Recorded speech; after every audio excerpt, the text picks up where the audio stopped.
কি হয়েছে? কি কি খাবি? এ বাবা, কি আয় না আসলে আমি দেবো কি করে?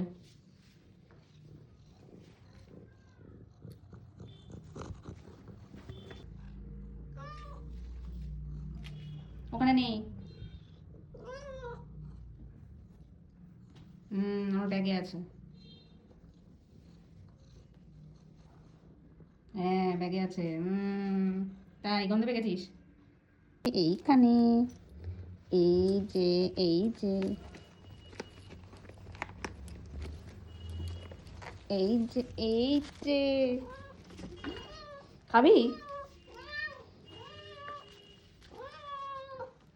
একটু আগেই তো দিলাম। আবার এটা আবার খেতে হবে?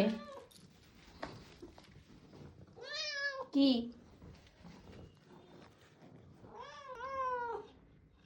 অল্প দেবো, তোমার কিন্তু পেট খারাপ, ঠিক আছে? ওই যে একটা পড়ে গেছে তো, একটা আছে তো। হুম হুম হুম। ঠিক আছে, আর নেই। কি? ব্যাস, আর না।